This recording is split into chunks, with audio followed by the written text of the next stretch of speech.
नमस्कार. गोष्टींच्या वाड्यावर पुन्हा एकदा अगदी मजेदार स्वागत. मुलांनो, तुम्ही कधी नाटकात भाग घेतलाय का? आणि त्याच्यात तुम्हाला डायलॉग्स सगळे तुमचे पाठ करायचेत. तुम्हाला जे काय बोलायचंय ते सगळं तुमच्या डोक्यात आहे, पण ते सगळं उलटं-पालटं काहीतरी बोलतायत तुम्ही.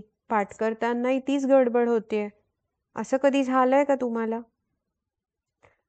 अशीच ही गोष्ट आहे. अम्मू स्टेजवर जायला तयार आहे, पण पाठ केलेल्या ओळी तिच्या लक्षातच राहत नाहीयेत. जेव्हा तिची नाटकातल्या ओळी बोलताना गडबड उडते, तेव्हा कशी गंमत येते ते पाहूया.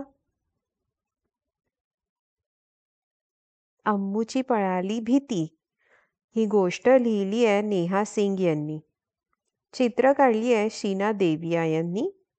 मराठी अनुवाद केला आहे जुई कुलकर्णी यांनी.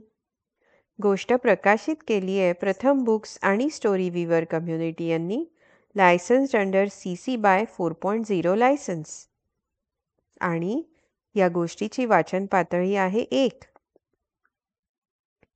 नाटकाआधी अम्मू तिच्या ओळी पाठ करते. मिस मालतींनी छोट्याशा अम्मूला विचारलं, अम्मू, तुला सगळ्या ओळी पाठ आहेत ना? हो मॅडम.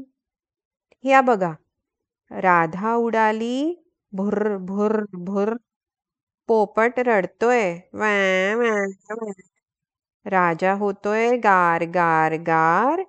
हे टेबला, नाश्ता तयार आहे, ये बरं खायला. हे असं कधी होऊ शकतं का? यात नक्कीच काहीतरी गडबड आहे. राजा उडाला भुर्र भुर्र भुर्र. टेबल रडतय वॅ वॅ वॅ. राधा होते गार गार गार. हे पोपटा, नाश्ता तयार आहे, ये बरं खायला. अरे रे, पुन्हा काहीतरी चुकतंय. यात नक्कीच काहीतरी गडबड आहे. टेबल उडालं भुर्र भुर्र भुर्र. राजा रडला वॅ वॅ वॅ. पोपट होतोय गार गार गार. हे राधा, नाश्ता तयार आहे, ये बरं खायला. अजूनही काहीतरी गडबड वाटतेच आहे. काय गडबड वाटतेय? तुम्हाला कळलीये का काय गडबड आहे ते? मिस मालतीनं अम्मूला हाक मारली.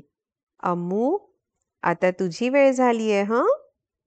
अम्मू आता स्टेजवर उभी राहून म्हणत होती, पोपट उडाला भुर्र भुर्र भुर्र.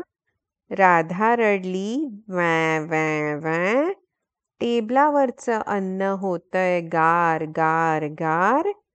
हे राजा, नाश्ता तयार आहे, ये बरं खायला. प्रेक्षकांनी टाळ्या वाजवायला सुरुवात केली. अम्मूने आपल्या ओळी चोखपणे म्हटल्या होत्या आणि यावेळी कुठलीच गडबड झाली नव्हती.